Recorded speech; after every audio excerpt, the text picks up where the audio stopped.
আসসালামু আলাইকুম। ঘন কুয়াশাচ্ছন্ন রাস্তায় আমরা যাচ্ছি সুন্দর একটা সময় কাটানোর চেষ্টায়। রাস্তায় আমরা দুপুরের খাবার শেষ করে আবার রওনা হলাম বাসে। আর আজকে আমরা যে বাসে জার্নি করছি সেটা হচ্ছে এনা বাস। আর এনা বাসে করে আমরা চলে এলাম শ্রীমঙ্গলে। আর এটাই হচ্ছে শ্রীমঙ্গলে এনা বাসের বাস স্টপ। বাস স্টেশন থেকে আমরা চললাম অটোতে করে যাচ্ছিলাম আর দেখছিলাম আল্লাহর সৃষ্টির সৌন্দর্য। দেখতে দেখতে চলে এলাম আজকে আমাদের আনন্দ উদযাপনের জায়গায়। বিশ্বাস করেন সারাদিন এত ক্লান্ত থাকার পরে এমন একটা পানীয়র ভীষণ প্রয়োজন ছিল। আর যখন আমি রুমে ঢুকলাম, রুমটা দেখেই আমার মনটা ভরে গেল। এত সুন্দর ছিল রুমটা। আর আপনার এই রুমে থাকার জন্য যা যা প্রয়োজন ছিল সব ধরনের সুযোগ সুবিধাই রুমটাতে ছিল।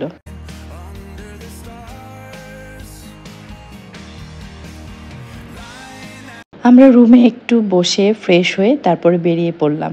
আমরা একটু সুইমিংয়ের জন্য বের হয়েছিলাম।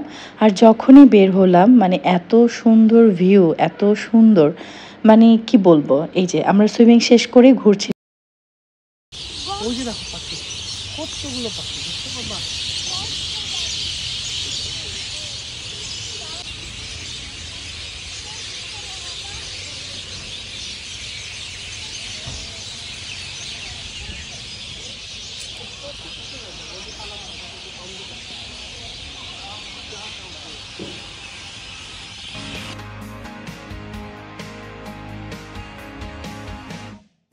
আমাদের ওই দিনটা ভীষণ সুন্দর কেটেছিল। আমরা অনেক কিছু দেখেছিলাম।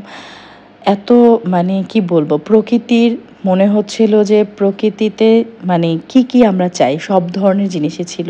এই যে কাঠবিড়ালি, তারপর এখানে খেলার জায়গা ছিল, বাচ্চাদের খেলার জায়গা। বাচ্চাদের যে খেলার জায়গাটা সেটাও কিন্তু ভীষণ বড় একটা এরিয়া ছিল। আর পাশেই কিন্তু বাচ্চারা খেলার পরেও বড়রা যেন বসতে পারে, বসে দেখতে পারে যে বাচ্চারা কি করছে, সেটার জন্য কিন্তু খুব সুন্দর সুন্দর সুইং দেয়া ছিল। আমার কাছে ভীষণ ভালো লেগেছে। আমি শুধু না, আমার হাজব্যান্ড, আমার বাচ্চা, আমাদের অনেক সুন্দর একটা সময় কেটেছিল।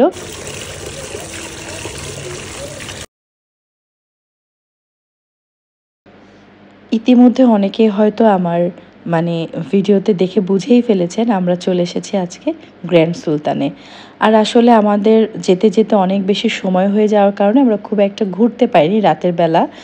আর ওদের এখানে গ্র্যান্ড সুলতান আপনি রাতে অথবা দিনে সবসময় কিন্তু মোটামুটি ভালো সিকিউর থাকে। আপনি চাইলেই পুরো এরিয়াটা ঘুরে দেখতে পারেন।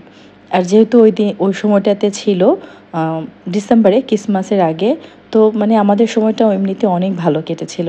আর এই যে খাবার, এত বেশি খাবার ছিল যেটা কি বলবো, এই একটা ভিডিওতে খাবার বলে বা দেখে শেষ করা যাবে না। তো সেই জন্য নেক্সট ভিডিওতে আপনাদেরকে খাবার একটা রিভিউ এবং ভিডিও দিয়ে দেব। আল্লাহ হাফেজ।